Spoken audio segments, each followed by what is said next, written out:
Hello, everybody. Welcome to The Lore You Know, Episode 8, Mithril, City of the Golem. Hello, Sarah, my wonderful and amazing co-host. How's it going? Hi, I'm not a guest. I guess I'm like when we change topics, I'll have to still hang around, even though I won't know anything.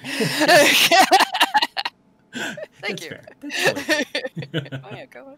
Yeah, so today we're going to talk about one of the first books of Scarland, or it's probably what's the first? I think it was the third or fourth book of Scarlands. like the official Scarlands, not just like the. Yeah. We're making monster manuals that are really for this setting, and calling them generic. Yeah. But yeah. The first. I can't remember if this came out before or after the Mega Gelspad book. I mean, I can look at the public. If I should say, not whether it came out, but if I picked it up. Gotcha. That's fair. After. Yeah. This is definitely one of the earliest ones I picked up. Yeah. It's much more like, when did I read this? And, yeah. And it was definitely, when did this come out? Right in there. It was definitely one of the first.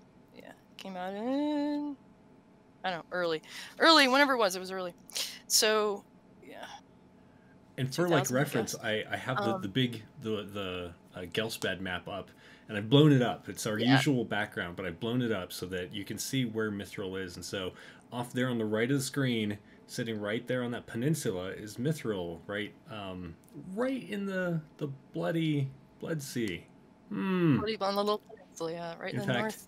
Yeah. I have the cover as well, and it also it could be a blood sea cover. The way that they did it, bloop, there you go. Oh yeah. Because you've got this mean-looking Sahuagin that's about to eat these people, but up there on the cliff, see it up there? That's the city of the Golem. Which is completely misrepresentation because the temple is not that close to the cliff, but that's okay. Yeah, maybe on that day the Golem woke up, turned the temple and to picked look up right. The temple and moved it. No. He's like, hey, everybody, look out over here. These people are about to get owned by that Sahuagin. That doesn't quite match a map is sort of a Scarlands, I want to say, trope. Right.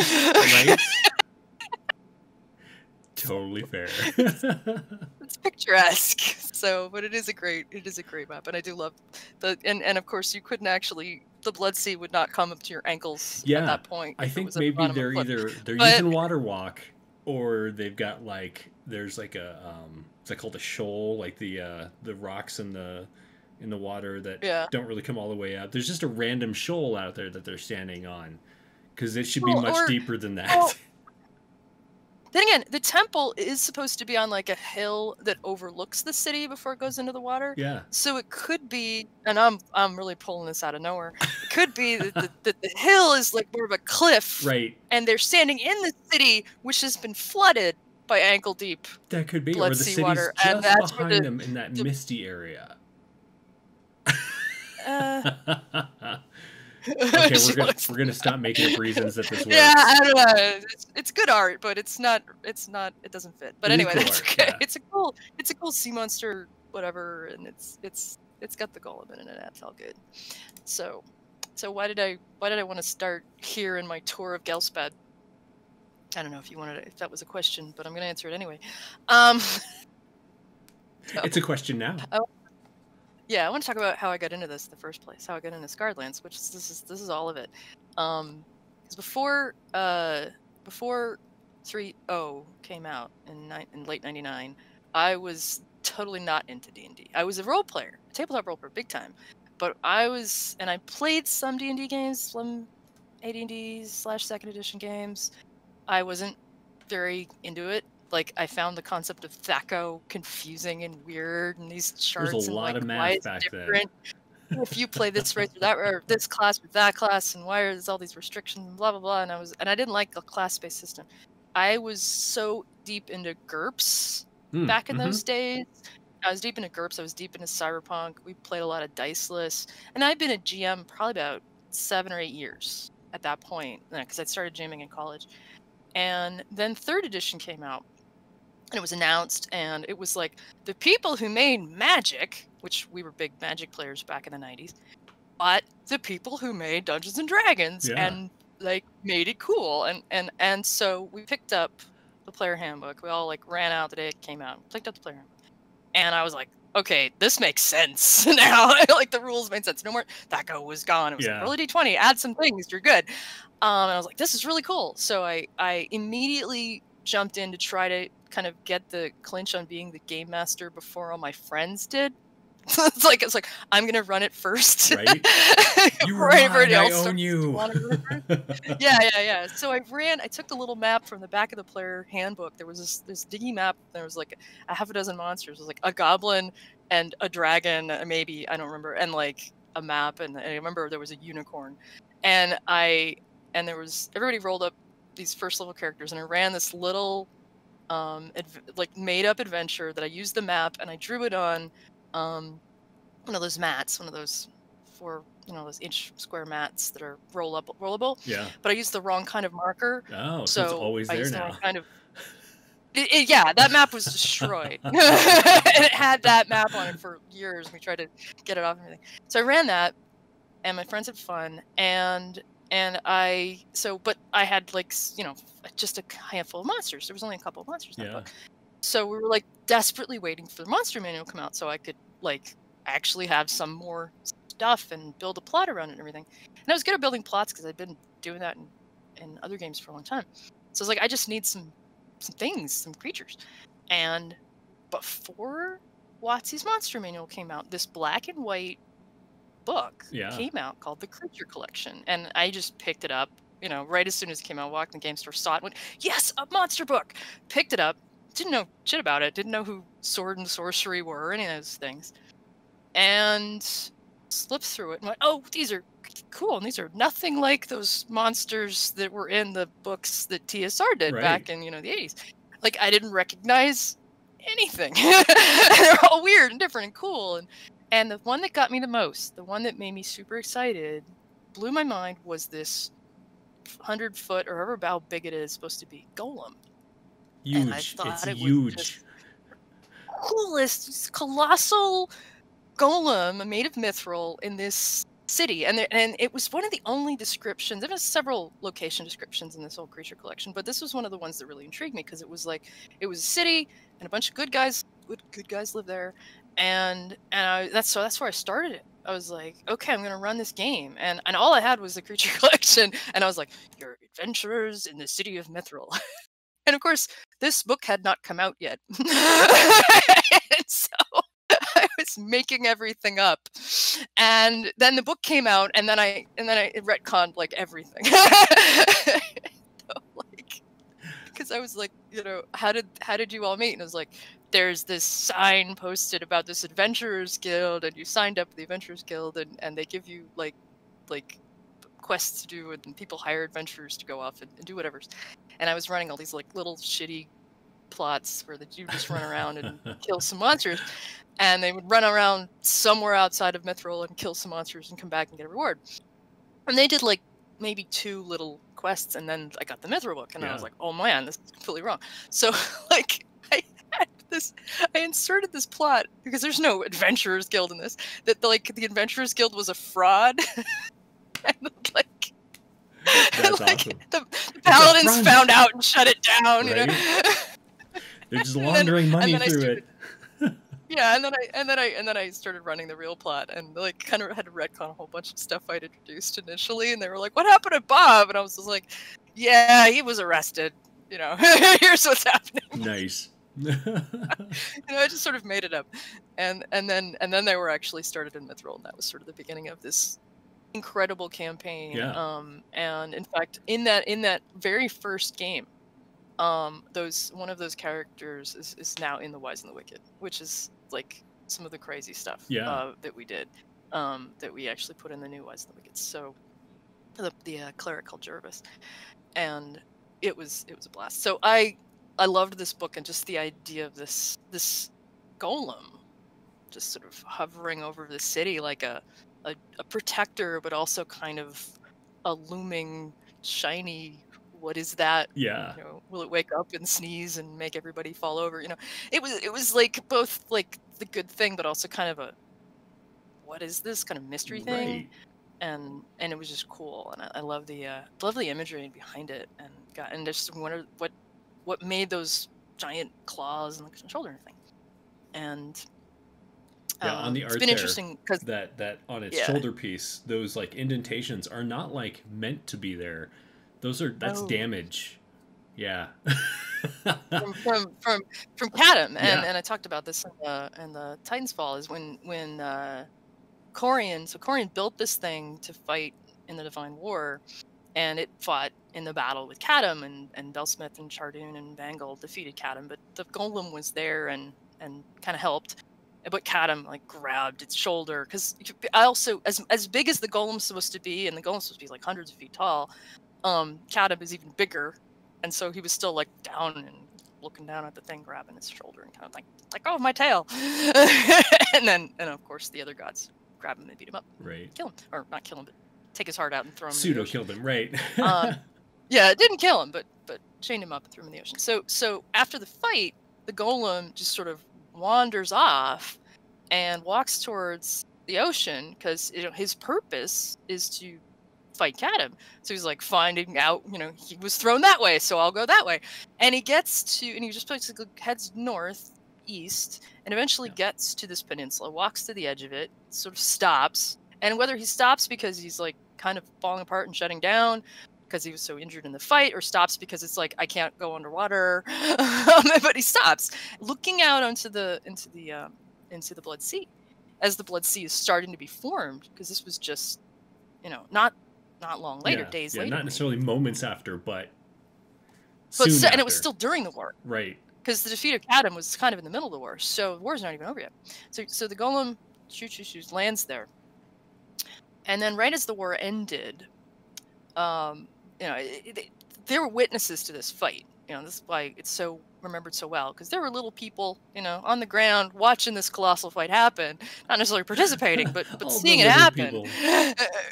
Yeah, people. Right. And so people. a bunch of them followed Coreans. They're like, we knew this Golem was Coreans, so they followed it to where it went. And when they got there, they were like, what do we do? And so they, right at the end of the war, they built this wall around the Golems to be like, we're going to like keep other people out of here and make sure only the followers of Corean get here, because made of Mithril. It's very valuable, and it's also a holy thing. Right. So they built this wall, and then that was in AV1, and then in AV16 they finally they built a shrine, and then in AV16 they sanctified the shrine and did all of the proper rituals and ceremonies and everything to create this temple, this is a massive temple, right, that they built in honor of Corean and the Golem, and that was pretty much the start of the city. So initially it was just these sort of pilgrims who were like, this is cool. we think this is amazing, and we're going to build a temple here because obviously this needs to happen. And they firmly believe, with good reason to believe, that if Kadum or some other major threat came out of the Blood Sea, that the Golem will wake up and defend them. Right. And that's it. I think it's a legitimate belief. Yeah, I mean, it's just as legitimate as worrying the thing is going to fall over on your house. Because well, I think it's more likely to wake up than fall in your house, honestly. But there was a moment. There was an earthquake many years later, and the little pinky finger fell off. And this pinky finger is still like massive, because this thing is so big. So you picture this pinky finger the size of like a house, right? like several buses long. Falls on your 50 feet from your massive temple, and you're like, woo, and hopefully it didn't crush anybody, I don't know, but pinky finger falls, and of course initially they're like, the Golem's falling apart, it's really bad, no, but then the priests are like, no, this is a gift from Corean, we're supposed to use the Mithril in the finger to do things so we can fight and stuff, and everybody bought that because, well, the alternate was bad. Why would they lie? well, the alternate was that the Golem was broken and wasn't going to defend them when something came out of the ocean. So they're like, no, it's a gift, and then that pretty much creates these Mithril Knights, because the Corean's followers, being the god of lawful good and war and protection and all those other things, first paladins follow Corean, and there. Before the Divine War, there really wasn't any paladins on Skarn. So he pretty much invented the concept on Skarn, and there weren't Mithril Knights yet, but they took this giant finger and used scrapings of it or whatever, because they want it to last. Use bits of it and make weapons out of it. So they make their Mithril swords and Mithril armor and whatever out of bits of this finger. The new lore implies that they use more of the golem, because the implication is the finger is pretty finite. So the old lore is like, the finger will last for ages, and the new lore is like, we got some more stuff off the golem. The finger kind of got used up. but it's not clear. It's like, is the entire sword 100% Mithril, or is it a Mithril alloy? You know, I don't know how much you care about economics in D&D. Right. And source of material. Yeah, because if you just took the whole golem, that would just like break the bank. Mithril wouldn't be worth anything anymore. Yeah. Well, except that, yeah, exactly. So they want to lower the value of Mithril, but it's supposed to be just also a good element to work with as a weapon. Like it's light, but it's durable. You know, that's a fantasy element. It's not a real thing, but you know, what? Frodo's chain shirt was made of Mithril from The Hobbit or Lord of the Rings. So, Tolkien invented this stuff, and it's pervaded. It's gone all over D&D, and then in the Scarlands is this thing. Although I think it's spelled differently. I don't know. Mithril versus Mithril. I don't know. So there's, I think the metal is IL, and then there's like in Forgotten Realms there are the Mithrils, which are like this magical thing. Oh, I don't want to go and there. That's the AL thing, but I could be wrong, because I know I got confused about that when I first saw it. I'm just like, oh, they're talking about the metal. Wait, what's this thing you're talking about? Never mind. Okay, I don't know. Anyway, so there were, in this case, it's obviously the metal.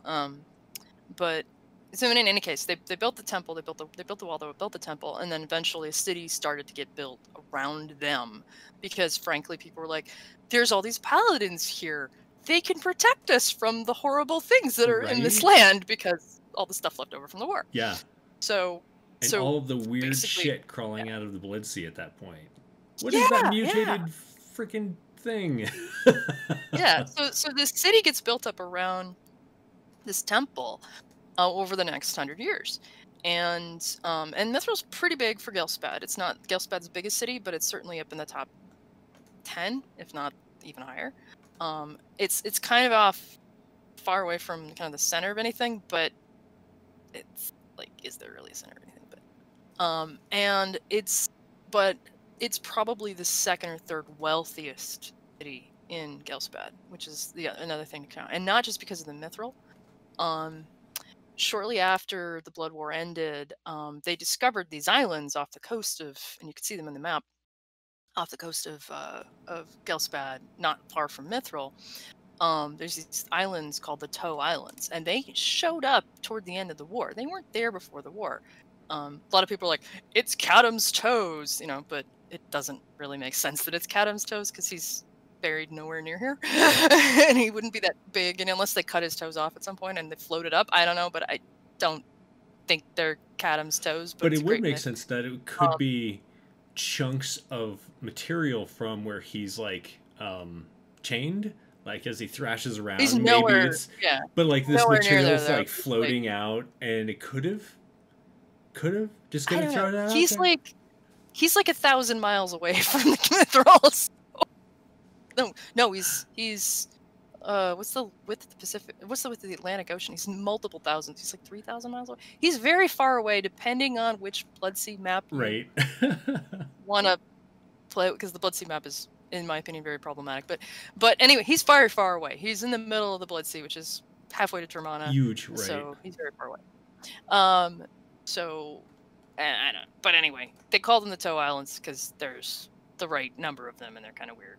Anyway, but what they found was, you know, they would go out to the Blood Sea and to get resources, fish and stuff. Not that the fish in the Blood Sea is all that safe to eat, but you can check it and everything.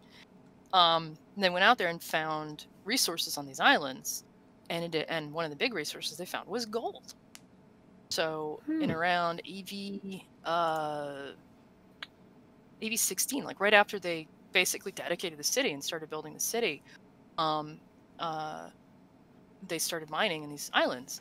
And in AV 32, according to this book, which may or may not can be consistent with new lore, AV 32, that gold rush basically happened over the next 4 years, and they went in and got just tons of gold from the Toe Islands. It's also when the pirates started showing up, and things became troublesome for the paladins.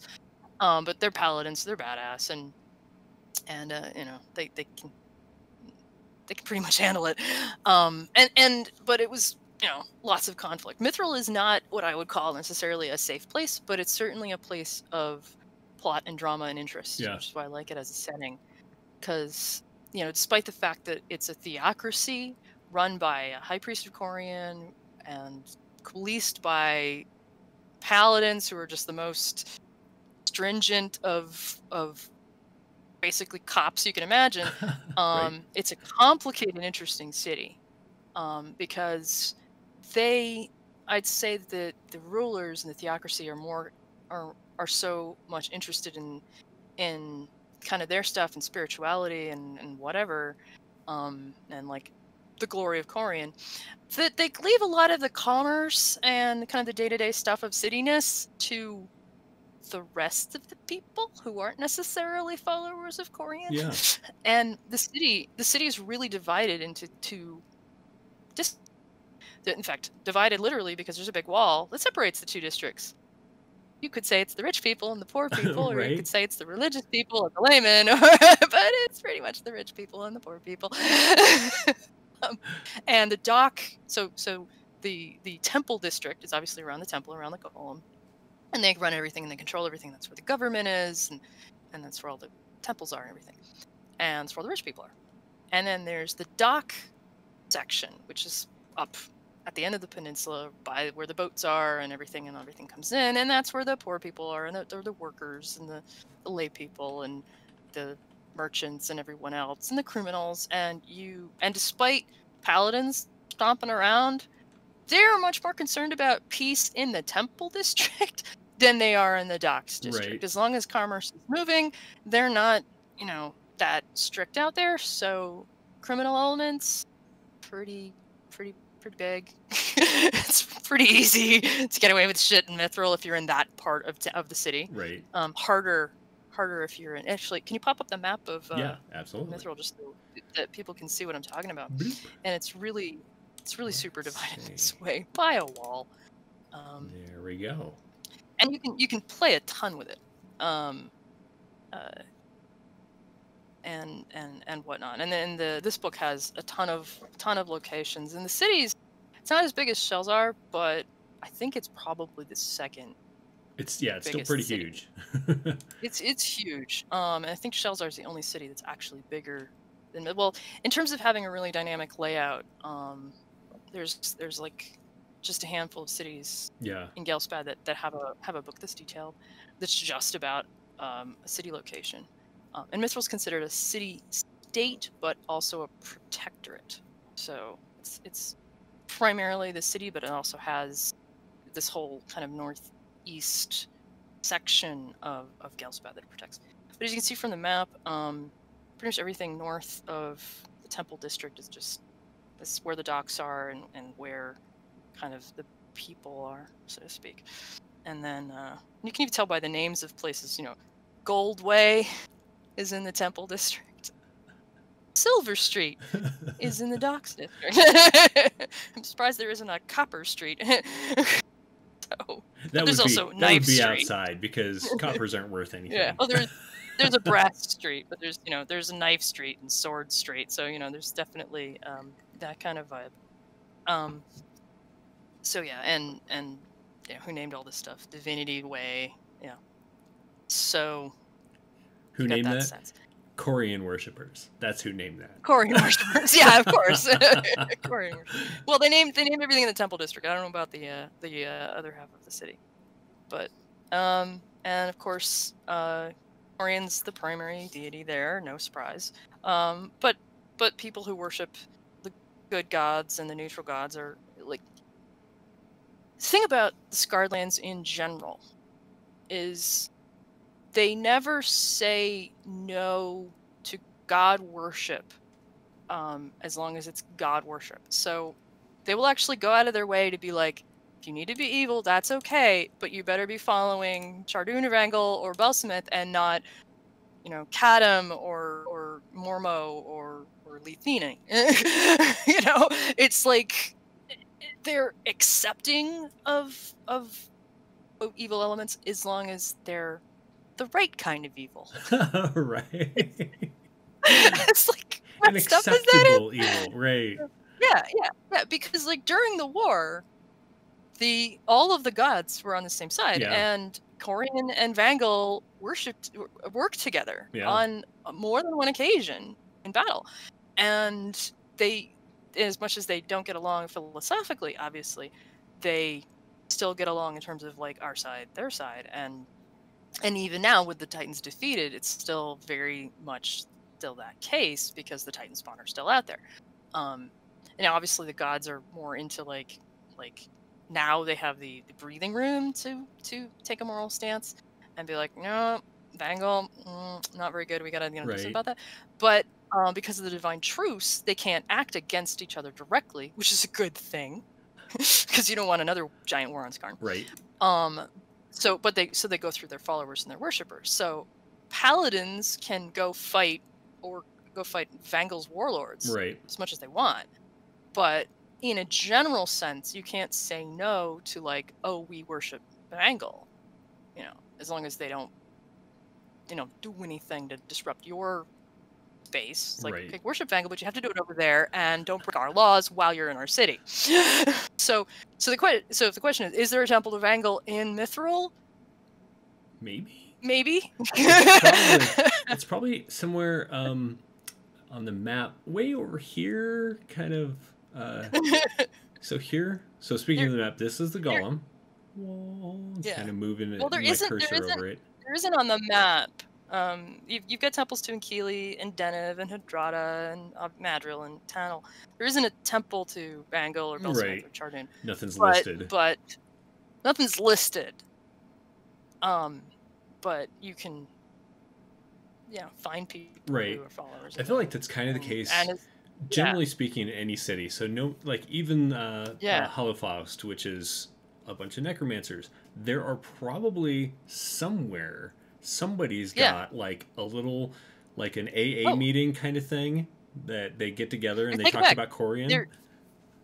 There is totally a shrine to the three dark gods in the temple district. No less. Really? There's a little there's a little shrine that's kind of sad because nobody wants to admit they go there. And it's kind of this nondescript little building. And the paladins actually assign priests to go, or the paladins, the theocracy, because it's actually technically run by the priesthood of Corean, not the paladins, but they assign people to take care of it. And so there is a place you can go if you follow one of the three dark gods, and they will like give little minor like sacrifices to them as sort of appeasement. Just because you can't. Well, A, if they didn't, the dark gods would probably cause trouble. And B, you don't have to follow their beliefs, but you have to respect them. Right. If that makes sense. Yeah. So it's like we don't follow we don't follow Belsmith, we don't follow Chardun, but we respect them. Yeah. Yeah. And we're like, good on you for what you did in the war, Right.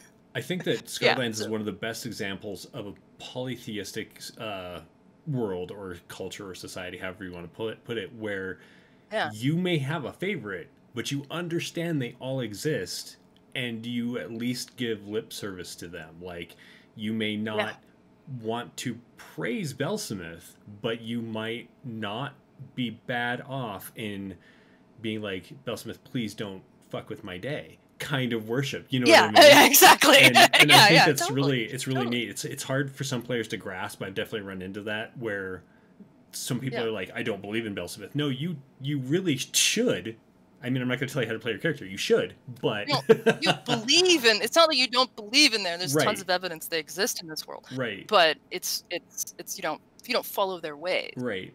So yeah, in fact, and gonna talk about my book briefly. Yeah. Even in the prologue of Vigilant, there's a moment where and this is on like page 5, so I'm not really spoiling much.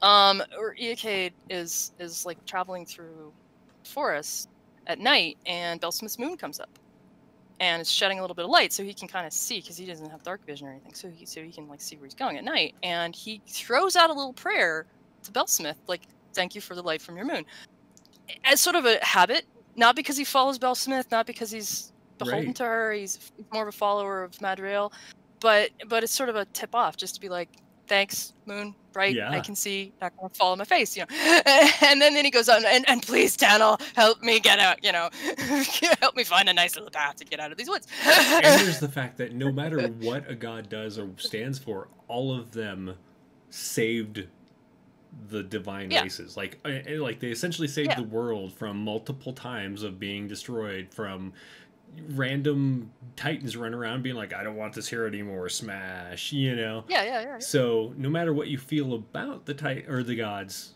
they exist, and there should be that respect. yeah and there's plenty of people who are like, screw them all, they're terrible, but but even then they can't deny that they exist, because you look around, you're like, well, that's where Vangle pooped. It's like, it's all there. As he was marking his territory. You see the golem. Yeah. Going back to the golem, and that the golem is obviously evidence, because none of the people on Skarn could have had the ability to make something like this. It's obviously that Corean made this. So speaking of the golem, and on the map, on the city map, the golem's right here, and there's this wall around that. Can you clarify what is that wall compared to? I think that's the wall that they built. That original wall. That's always been my assumption. It. And then there's this extra wall that's like the arcing wall, and then everything that's kind of south and west and east of that area. Is this the Temple District, or is just this the Temple District? That whole big arc. Right. That's all the Temple District below. And then everything over here is for people. No. The Temple District is that whole big space. Right. And then everything north of that, yeah, from here. Yeah. This is where everyone else goes. Yeah. All those gnarly buildings to the north are part of the. My map's over there. Just wait. Look. Well, I keep looking over there. All the gnarly buildings are part of the dock. I think it's called. I don't know if it's called the Dock District or the Lower District. It's got a name for it. I have to look it up to find out. Harbor. Oh, it's Harbor City. It's almost like two cities. Right. Called Harbor City. So calling the Dock District wasn't far off. Harbor City, and I guess Temple City, I said as a guess. Probably wrong. Temple City, yeah. I don't suck. Yeah, so it's Harbor. It's like two cities, Harbor City and Temple City, but they're really one, giant theocracy under. And the guy who runs this whole show is named, I believe it is. I'm gonna triple check because I'm gonna say Emil Darigash, and I don't want to be wrong. Because I'd hate to find out that he was somebody else.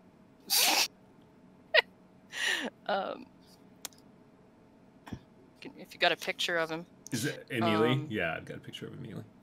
Emily Darigash. See, there's another one I pronounce wrong. I lose a letter on this guy's name. Emily Darigash. He's the high priest, considered the protector of the faithful. He's basically the ruler of Mithril. Kind of a grumpy looking guy. Yeah, he is not pleasant looking. But he's a good guy. Yeah, he's a good guy. Straight up cleric, based on the 3.0 rules. Because it's actually not even a 3.5 book. This is a 3.0 book, because it's so old. But yeah, he runs the show. But my favorite kind of NPC... Well, I've got a couple favorite NPCs from Mithril. But Barsonius. I think that's how I say it. Yeah. Barconius. Barsonius. He's the head of the Paladins. I love this guy. I have him show up a lot in my games. It's sort of like, oh, it's Barsonius. Okay, he's gonna be awesome and help us out. Although he also kind of, at least in this art, has a grumpy expression, but they all have grumpy expression. Yeah. Yeah. But he's he's basically head of the Mithril Knights and runs that half of it and runs the military branch of the city of Mithril. So I use him a lot. And kind of the other half of the big important NPCs that I've used a lot were Danny Blackburn is the head of the Archmages. Because Mithril does have a wizards kind of guild area, so if you're playing a wizard PC, you could be kind of from there. And Lord knows I've done that enough times. It's like, I'm gonna play wizards. Like, well, you worked in the wizards guild, right? Danny Blackburn was your boss, or your boss's boss's boss, you know, whatever. You're level 1, she's level like 17. Right, she may have passed by you one time. Yeah. So, and I don't know if in 5th edition these guys would all map to tier 3 or tier 4, but they certainly were in 3.0. Scarred Lands in 3.0/3.5 were huge on these near epic level NPCs. Like, you don't run into very many 3rd level NPCs, you know, that have a name beyond like innkeeper. Right. But when you're dealing with these major cities, locations, and rulers and people of influence, particularly anybody from the Wise and most of the people from the Wise and the Wicked, but certainly any of these major NPCs, they're all like what would be tier 4 in 5th edition. They're always not quite epic level, but certainly in the high teens in terms of level. Yeah. But I think that's Scarred Lands to me compared to other 3X settings that I've played. Yeah. Big caveat right there. That I have played. Always seemed higher up in terms of power. Like the PCs were a little bit more power heavy. The magic is certainly more available in free flow. Magic accessible to magic stuff, and the NPCs were proof of that. So you go in and you kill an high level NPC in Scarred Lands, you've got a +3 sword right now because you just got it off their corpse because they had one. Right. Just one? Like, well, that's just what they were holding. You gotta loot their house next to the rest. Yeah. But yeah, there was always that sense of that. So other cool stuff in the city of Mithril. So you hear about the pirates in the sea. You hear about in the city itself. Obviously, you can have whatever urban intrigue you want. But the only major threat within the city that's happened in the past, which isn't supposed to be a threat by AB 150 because they've moved on to another locale, was the Penumbra Lords, which I kind of hinted at a while ago because they were kind of a offshoot of the whole Silurian business, and they're basically wizards who can use shadow magic. And their leader, D'Artan, big kind of nemesis of Barsonius, the head of the Paladins. So they were big on hating each other for a really long time, and part of that is really the history of Mithril is in that. And the Penumbra Lords had like a base in the sewers of the harbor city, and Barsonius and his paladins went down and basically drove them out back in around AV 136. So not that long ago, history-wise. So the current year, just so everyone follows, is around 150? Yeah, but also they've shifted things somewhat. Yeah. So I actually know. AV 136 is when he takes command of the Mithril Knights. He kicks them out well before that. Actually, he kicked them out in AV 121. So, gotcha. So it was like a precursor to him being in charge. A precursor to him taking on power. So at the time, he was just like a badass paladin. He kicks out the Penumbra Lords, gets a little bit of cred, and eventually moves his way up in the order to take over the entire order. So in 5th edition books, there's some lore about the Mithril Knights. That's the order of, I want to get right, Adamantine, I think it is, which is weird because it's not, you think it'd be Mithril, it's the order of Adamantine now. But that's because there's actually 4 paladin orders under Corean. The Mithril Knights are just one of the 4. Because you also have the Gold Knights, the Silver Knights, and what's the other one? And another one. So wait, you got gold, silver, adamantine, mithril, and I know it's not copper. Adamantine. Yeah. Adamantine. Yeah, literally adamantine. Okay, yeah, that is the fourth one. Okay, but it's called I think it's called the Adamantine Church. She pulls out the 5th edition book to check. But anyway, so if you want to play a paladin of Corean, you don't have to be a mithril knight. You can be like one of the other orders. Right. So what exactly are the mithril knights? Like, are they only paladins? Is it just an order of paladins that it's like a fraternity? Well, it's not. You can be a lady paladin if that's your question. But yeah, there's certainly it's a knightly order. Right. So it's iron. It's iron, gold, iron, mithril, and silver. So I was wrong. It's not. Gotcha. It's iron, fourth one. That's why I couldn't remember. So I knew it was something weird.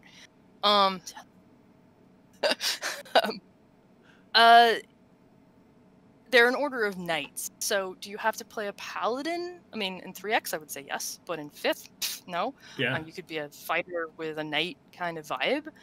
You don't even have to be lawful good necessarily. You certainly have to be, I'd say, within alignment of that. So if you're not lawful good, you'd have to be neutral good or lawful neutral. You're certainly not going to be a chaotic mithril knight or an evil mithril knight is not a thing. But you want to be like right in that 3 alignment bucket there. I don't even think you could be a true neutral mithril knight, honestly, but you'd want to be one of those 3, because you're following an order that's clearly lawful good and clearly all about that. So you don't want to be too far off. So do you have to be a paladin? I don't think so. I don't know why you'd want to be something other than paladin, because you're going to be under paladin level oaths anyway. So would you want to play a fighter under a paladin oath? I don't know. You could be multi-class, I guess. I'm not gonna guess what. Or you could be a cleric. You could be a wizard. Could you be something else? I don't think there's that restriction. It's just you are a part of this order that is underneath these really strict oaths, and that's really what being a knight in a Koreanic knight is all about. Whether you're and does it list the oaths? Iron, other one. I don't know if the SLPG lists the oaths. I'm in the wrong book anyway. Look, I have the Pathfinder book in front of me, not the 5e book. But if they're not in the Scarlands Player Guide, they're in one of the Ugman books. Because I know I've looked at them, and I'm pretty sure they're in the Player Guide. And they're pretty detailed. And the major church has its list, and then depending on which order you're in, you'll have like a subset. Like gold is more about healing and mercy. Mithril is more about badass fighting. I don't remember the other 2 are about. I haven't dabbled in them very much, but in the new lore, they were more about in the old lore. So there's just definitely a shift there. But yeah. I think they're cool. I generally don't play paladins a lot historically, because I found them too restrictive in 3X. It is like the one class I've actually never played. Yeah. I think I'd played with once and I was kind of bored. So, because I don't play, I have a hard time playing lawful good. I really do. It's like, no way. And in 5th edition, it's a lot more open because you can be a paladin of a chaotic evil god, technically. In 5th edition, yeah, because you can be a paladin of vengeance, right? Or one of the. It's like as long as you follow the oath, whatever the oath is, right? You'd be chaotic oaths. I don't know. I vow to so crazy. I don't know. Whatever that means. But I would say that reading the Koranic oaths, they're very, very lawful good. Yeah, absolutely. Which is like, we will obey and we will be nice. But I am playing a gold knight right now, and my first foray really beyond a one shot as a paladin. So it's gonna be interesting. Yeah. Everyone should tune in on Mondays to Plastic Age Plays here on Twitter, or here on Twitch. Travis Legg's channel. He's the line developer for Scarlands, and he runs the game, and it's been a lot of fun. But I feel like, I don't know if he didn't warn you ahead of time, maybe a paladin is going to be awkward to play in this group, but I think it's going to be really entertaining. Well, and it is one of the things I did with that character is, as I said, I didn't make her lawful good. I made her neutral good, just because I was like, I'm not even gonna try, because you can be one alignment away, and she's actually a paladin of, she's a complicated weird ass paladin. So I'm not gonna get into my character, but back to the main topic. Yeah, Mithril. We talked about the city. I'm gonna talk a little bit about what surrounds the city, because Mithril's not, obviously, they can get some import. Obviously they've done a lot of gold mining and pirate fighting. They've got a big fishing industry, and yes, you can eat the fish from the Blood Sea. You have to check it to make sure it hasn't been contaminated. And in theory, you could have like divine magic users go over it and cast like purify on the food and make it safe. That's your entire job. You just walk around and pure food that comes out of the ocean.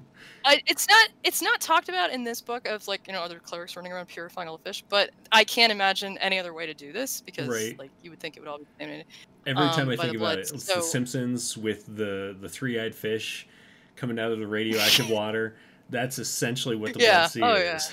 Yeah, pretty much. So I don't know. I just picture this big industry of clerics just purify food. Purify food. It's like get the fish off the boat and it's like. I know we're not talking about the Blood Sea, but just to clarify how much this stuff mutates. Shark folk were not a thing prior to the Blood Sea being the Blood Sea, and it mutated sharks to have like human arms and legs, and they went. They're just like what I'm like now, kind of sentient and really angry about it because I just wanted to be a shark. That's what the Blood Sea is. And it also mutates people into horrors too. Right. So you don't want to go skinny dipping.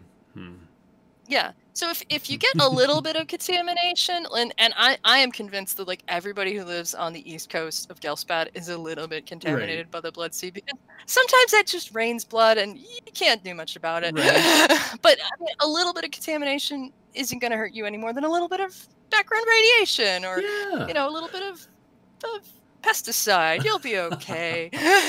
I mean, when you're like 60, you may have like some kind of weird cancer and shit, but you might get something weird by the time you're old, but for now you're okay. But in excessive contamination, that's where you get a horrible disease and you start sprouting extra stuff. Yeah. And what's interesting is the interpretations of Blood Sea contamination is really extensive. So, like, and you can play a lot with this. So, 5e specifically introduced things like blood fever, where you get exposed and you turn into a zombie. But in 3x, you would, like, if you're exposed in a certain way, you would go insane and your alignment would change to chaotic evil. Or you would grow extra body parts. And suddenly you had a tentacle coming out of your abdomen. It was like, hey, I got an extra arm. It was like, oh, I might have an extra arm here and an extra tentacle, and it was kind of chaotic. So you could end up. So you could play around with like mutation charts and stuff, and like I got fangs now just because I ate too much seawater.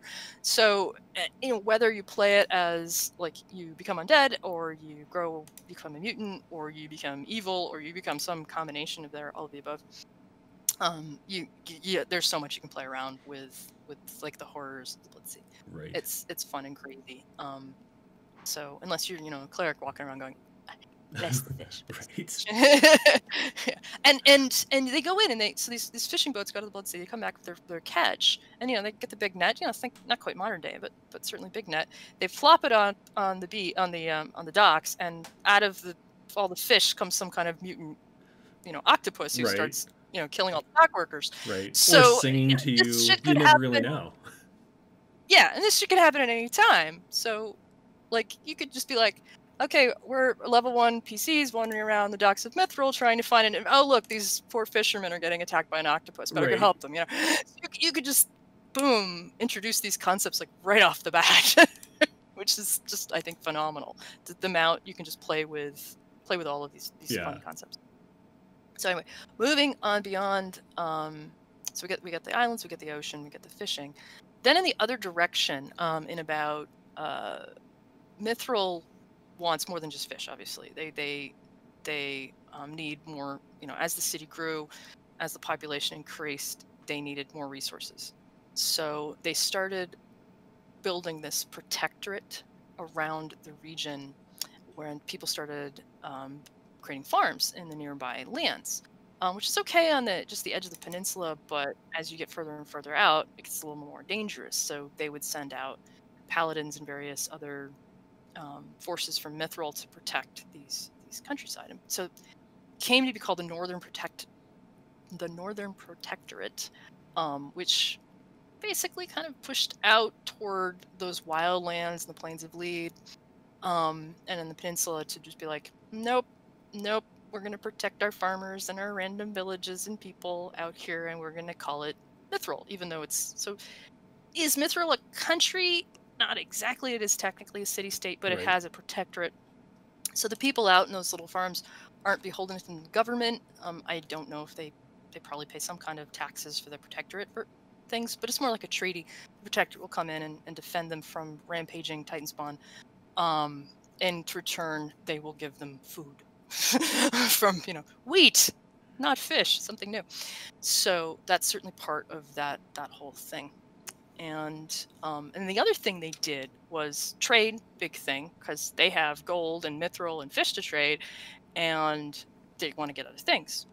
Trade in that area is really difficult because there's either wildlands or a mountain range between them and the rest of Northeast Gelsbad. Yeah.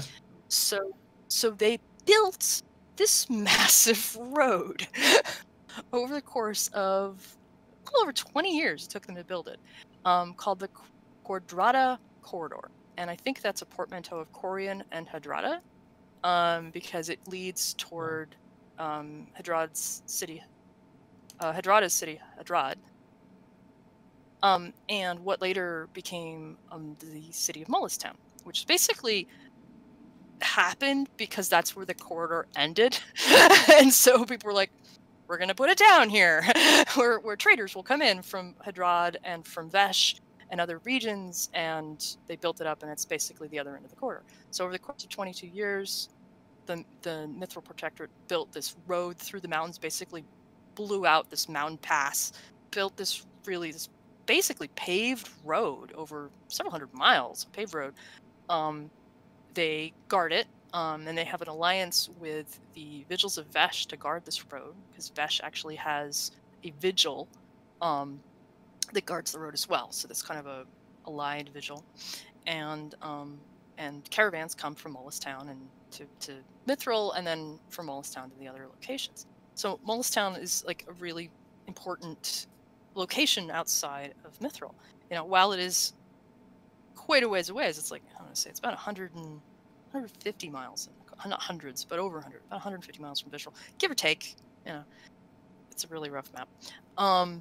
You've got this little town, and Mullistown much smaller than Mithril, like pretty tiny, but still cool.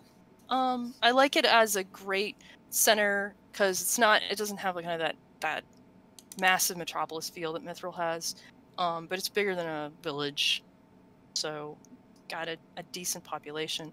And one of the cool things I like about Mullistown is it has a university. Not a major one, not as big as, say, at the Phylactery Vault or the Library of Lochiel, but still a place of learning where your PCs need to go get knowledge information. That's a place they could start. Yeah, is the University of Mullistown.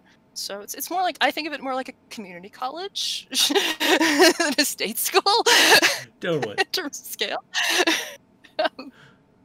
And I like Mullistown because it's also near these weird ruins and weird things of the ancients, and there's this weird pillars and like strange stuff that you can have PCs explore and have all sorts of monsters show up, and have strange stuff happen.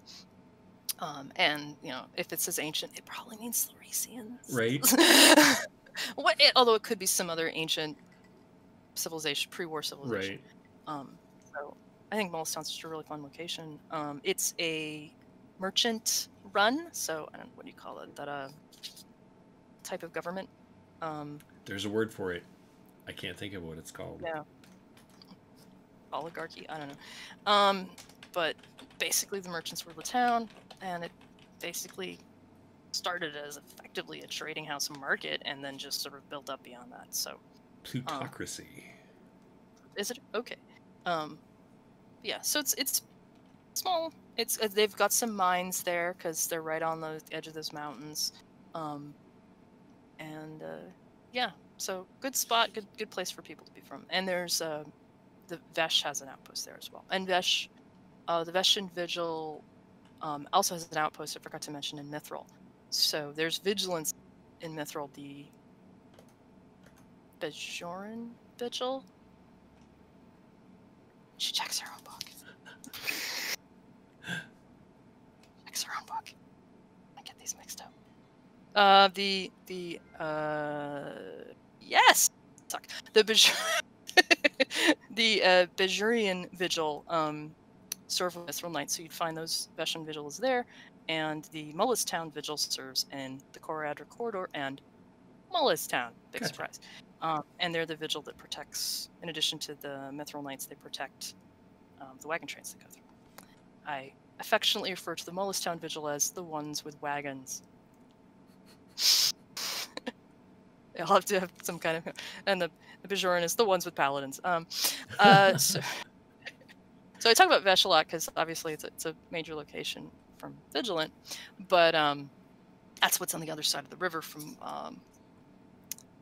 Mullis Town, and they're probably one of the biggest allies of Mithril is Vesh, and they're a big fat country there. They're kind of on the edge of this region we're talking about. So Mullis Town, the corridor, Serpentine Pass, which runs from the corridor to Mullis Town, the Protectorate, kind of bulk of that sort of region around Mithril, the Toe Islands.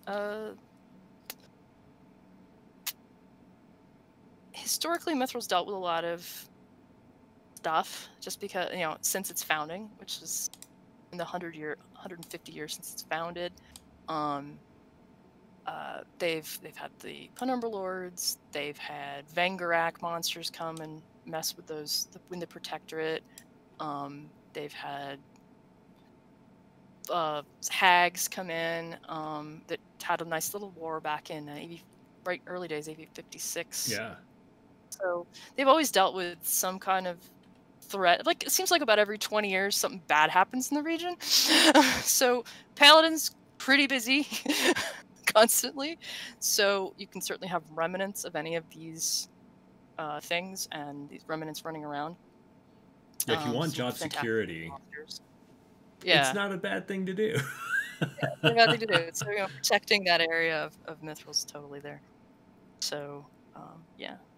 And then there's the orcs, which is also a big population in that northeast quarter. But I'm going to talk about them next time. Yeah. Because that's going to be a whole That's a whole other thing, right? Yeah. Because they, I love the orcs' relationship with the paladins.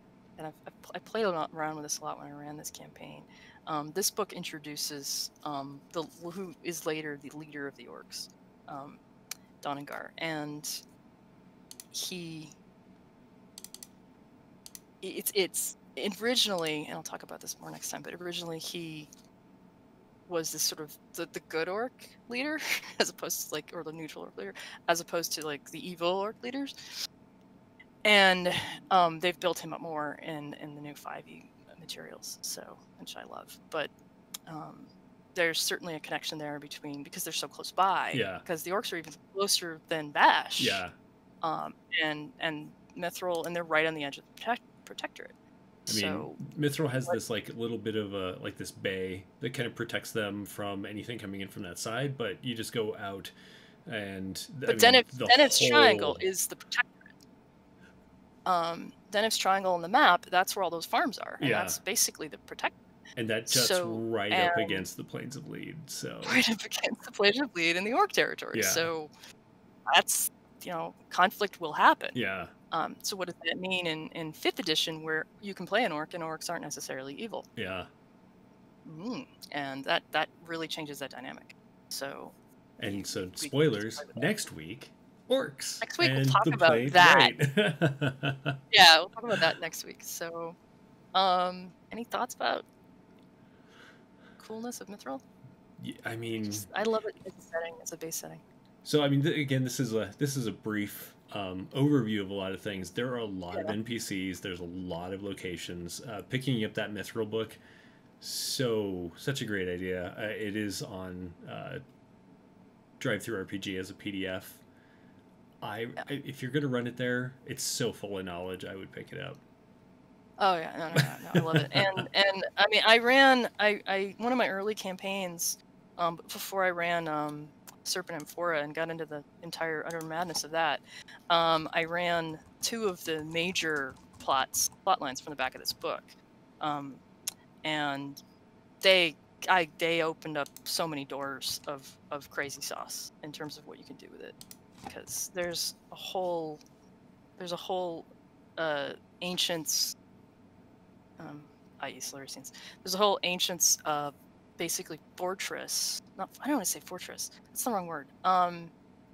Complex. Yeah. Actually, a more interdimensional complex that sits under the entirety of the plains of Lead, with entrances in like crazy locations, and it's wild. And I played around with that, and I ran a whole campaign around that, and yeah, and that's just like 3 pages of this book. So, and I ran that, or 4 pages of this book, and I ran that for a few months. Took them to get through that whole business, or maybe not a few months, but certainly a few sessions. It was a good mini campaign, and that led to like bigger stuff. But and so you can play around with that kind of stuff too. Absolutely. You can get a little sci-fi and everything with that. But I think Mithril is definitely a great starting location because you have so many options. To the west are the orcs, to the east is the Blood Sea, to the south is Vesh, and Vesh is we'll get into Vesh later, but they're allies, correct, with Mithril? Utterly, yeah. They're Mithril, I'd say, is Vesh's closest ally by far. Just by far. If I remember right, very strong allies. If I remember right, just south of Vesh is the Calastian hegemony. Yeah. There's mountain range in the middle. Okay, I mean, so there's at least that. Yeah, there's at least that protection there. But between Vesh and the Calastians, you've got the dwarves and Durover. So and then an entire mountain range. So they're not right up against it. No, Vesh has got other issues like Morning Marshes. Yeah. And the Haggard Hills, and the Plains of Lead, and Blood Basin. Yeah, Vesh is my home, man, because Vigilant so deep into Vesh. Oh my god, it's honestly almost surprising that I didn't start with Vesh, but I'm like, I'll start with Mithril because it's kind of where I started as a game master, was in Mithril, and I love it as a patient. So it's because you can just have endless fun with it. And I mean, I could run just in Mithril for years before even getting to the rest of Getspat. So and then Shalzar you can run even longer. yeah, that's where I'm running currently on this afternoon actually. But on Friday afternoons I have a game that's in Shalzar, and they have left the city for a while, but the city is so crazy. It really depends on what you're looking for, because like Mithril is, I don't want to say Mithril is more structured, but Shalzar is like the antithesis of Mithril. yeah, it really is. Shalzar is basically Vegas. Shalzar's Vegas. The capital of New Veneer is Atlantic City. And Mithril is like DC. I don't know. I can see that. Yeah. It's like you get the capital and then the mall, but then you've got like the shitty area. Right. And rent is still crazy in the shitty area. Yeah. It's like I don't know. I don't know if DC's are a good example. I don't know it as well, but I hate making Earth parallels to the locations, but sometimes it does help players and even DMs to be like, oh, okay, that's really the feel of this. But saying Shalzar is Vegas is pretty spot on. Yeah. You could say it's a little bit of like Bourbon Street in New Orleans, but like Oh yeah, that too. Yes. Yeah, it's the center of hedonism. Whereas Mithril is like, I mean, the opposite of Shelzar is not Mithril by any means. It's Hadrad, by far. It's that makes essentially sense. Hadrad. But and I'd say Mithril is in the middle. You know, Mithril's not completely stoic. It's got stoic, but it's also got kind of groovy bits and free will bits and dangerous bits and criminal bits. It's a good. I think Mithril's a good mix. Yeah. So you can play anything, and what's great about Mithril is that if you want to play a party with a paladin and with a lawful good paladin and chaotic neutral rogue, this is the place to build that party. Yeah. Because they both exist in the city and they have good cause and reason to work together. Not necessarily an evil character, but certainly a neutral character and a lawful good character could totally be built here. So, and that's why I like it. Yeah. It's kind of a good starting point. And I would, and typically when I start, I'll either start there or I'll start in Mullistown. Because Mullistown's another kind of like when you do the Amina bar plot anyway, which I'm frankly tired of. But you could do the we met at school plot. Yeah. In Mullistown, you're like, we were all university students, right? Or whatever. It doesn't have to be a Amina bar plot, but you could certainly have that in any of these locations. So. I feel like we need to start making, because like HP Lovecraft fans and everything, we have a Miskatonic University shirts and everything. We need to start making Mullistown University shirts. Yeah, but like I said, it's like compared to like I can name 4 other colleges in freaking Gauspad that are so much bigger than Mullistown's little community college. They don't even have a football team. They don't have a football team. No, they do not have a football team. They might have like a chess team. Right. Yeah. They're not. They're pretty small. But it's still a good start. But compared to like the University of Bridge City, which is this huge monolith, it's like in Mullistown Community College. It's like we have 2 buildings. So maybe 3. It's pretty small. So yeah. But awesome. it's quaint and it's quaint. Play around with that. Any other last bit information? You cannot steal the pallet. You cannot steal the golem. People keep trying. Don't try. Do it. I mean, I guess it's always up to the DM on what you can allow, but ideally, you shouldn't be able to. It doesn't have like a cockpit that you can sit in and steer it away. Maybe, but you can't steal the golem. Right. It's not a thing you can do. Fair enough. So, well, I guess we should wrap up by introducing, or at least telling everyone where to find you on the internet. Yeah, so I'm Sarah Stewart, co-author of, obviously, I've brought this up a couple times, co-author of Vigilant, through Shadows and Dreams Book 1 of Scarland's novel, which takes place in Vesh, and which does have a Mithril Knight as a side character in the novels. And I'm going to probably talk about him next week, because he's an orc. Because you can do that. And also Scarland's creator, got a couple titles up on DriveThru RPG, including the Scarland's calendar. And you can find me here on Fridays and on Mondays on Plastic Ages Plays Scarland's Game Twitch stream run by Travis Lake. Yay. And who's a real groovy fruity dude. Although I guess right now he's on vacation, pseudo. He's on work vacation. Like he took a break from the game to go work harder. Yeah. What's up with that? But he'll be back at the end of the month, so. I know what he's working on, and yeah, he needs really heads down on that. Oh, you can also find me if you want to actually contact me. You can go to morelikethisindustries.com. Perfect. That's my website. Nice. Yeah. And you are? And I am Jeremy Hochhalter. So I run this, the lore you know, and the Curiosity Cast, which ideally airs on Friday afternoons. Everyone's been having internet problems because everyone's home using the internet. So we've just been recording and putting up on YouTube. Last week was actually our first time going live in weeks. And it is a crazy weird game based in Shelzar. So we'll talk about Shelzar on this show sometime soon.